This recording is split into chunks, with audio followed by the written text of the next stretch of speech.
오늘의 사연 시작합니다. 안녕하세요. 저는 작은 목공소를 운영하고 있는 남자입니다.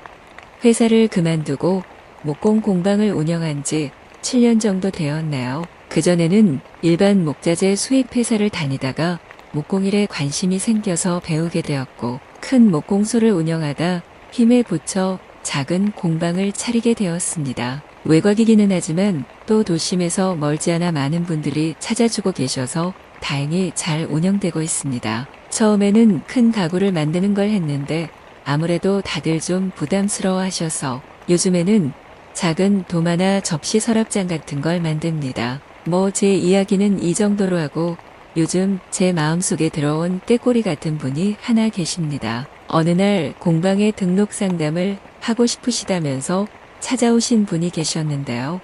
50대 중반의 나이셨지만 굉장히 소녀 같은 매력이 있으셨습니다. 나긋나긋한 목소리에 레이스 달린 원피스를 입고 머리를 틀어 올린 모습은 고상하고 우아하고 아름다움이 묻어나오셨습니다. 조곤조곤 상담을 하시면서 꼭 한번 자기 손으로 만들어 보고 싶으시다며 도마부터 천천히 만들어 보기로 했죠. 원래도 집에서 뜨개질 같은 걸로 의자 덮개나 책상 덮개 같은 걸 만드셨는데 이제는 가구 자체를 만드는 것에도 욕심이 나신다고요. 부러질 것 같은 손목으로 과연 하실 수 있을까 고민했지만 생각보다 여성분들이 꼼꼼하게 잘 만드시는 경우가 많아서 잘 도와드리겠다 했습니다. 첫 수업부터 열의를 가지시고 이것저것 물어보시면서 만드시는데 확실히 손재주가 좋으시더라고요. 작업이 오래되면 몸이 힘들기 때문에 중간중간 쉬는 시간을 갖곤 하는데 그럴 때마다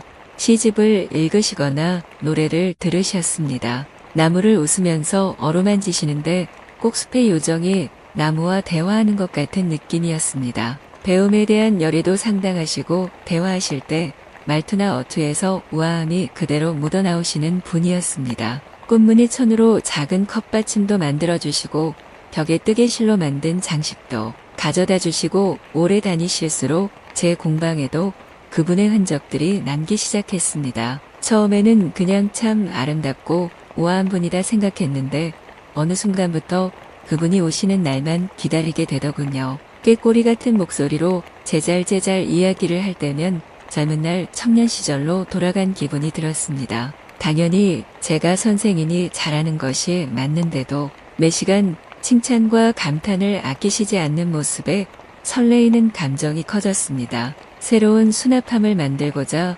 구상해보기로 한 어느 날 굉장히 근심 깊은 표정으로 들어오셔서 평소와는 다른 분위기였습니다. 항상 맑은 가을 하늘 같은 느낌이었다면 수심이 가득한 얼굴은 먹구름이 끼어 곧 비가 올 것 같달까요? 구상하는 내내 계속 한숨을 쉬시며 집중하지 못하시는 것 같아 무슨 일이냐고 여쭤보니 한참을 망설이다가 말씀하시더라고요. 사실 남편이 집에 자주 들어오지 못하는 직업을 갖고 있는데 집에 올 때마다 이 공방에 나가는 것도 탐탁지 않아 해서 싸우고 오셨나 봅니다. 원래는 작은 카페를 하나 운영하고 싶어 하셨는데 그마저도 남편분이 집에 오는 날 한 달에 일주일도 안 되는데 그 시간에도 얼굴을 못 본다는 건 싫다셨나 봐요. 매일 집안에 있는데 세상에 갇힌 것 같다면서 취미생활도 눈치 보고 해야 하는 게 너무 심란하다고 처음으로 고민을 털어놓으시더라고요.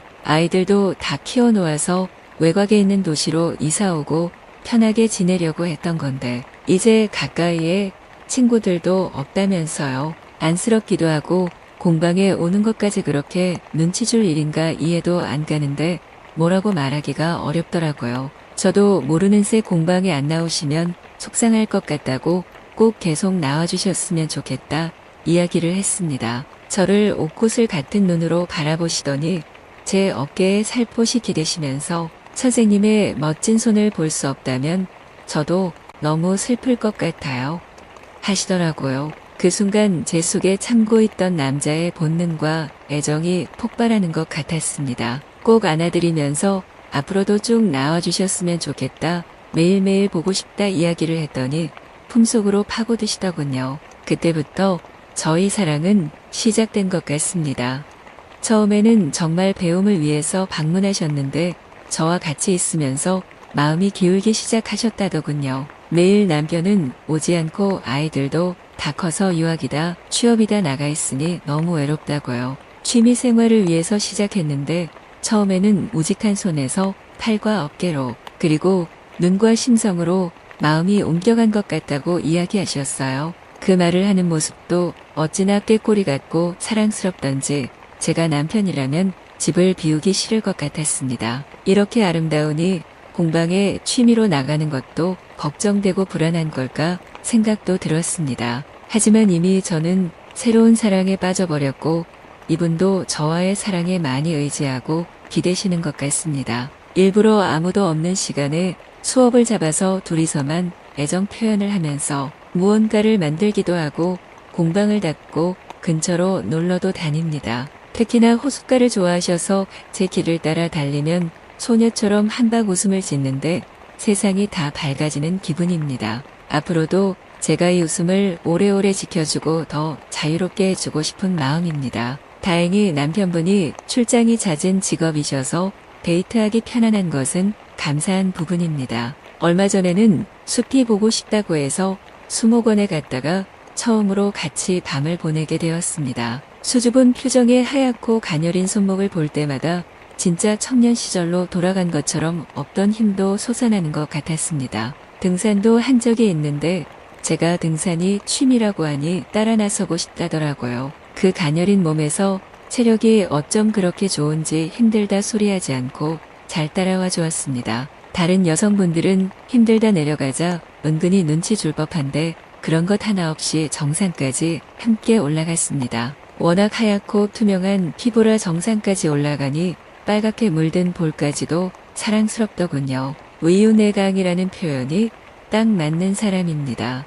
같이 있으면 지켜주고 싶고 보살펴주고 싶다가도 어느 순간에는 제가 삶에 대해 많이 배웁니다. 목공일로 투박해진 제 손을 어루만지면서 단단하고 멋진 손이라고 이야기하며 볼에 가져다 댈 정도로 애교도 많고 사랑스럽습니다. 매일 보아도 또 보고 싶은 사람이 생겨서 하루하루가 정말 행복하고 즐겁습니다. 행복한 날들을 보내다가 남편이 돌아오는 날이면 제 마음이 무겁고 힘듭니다.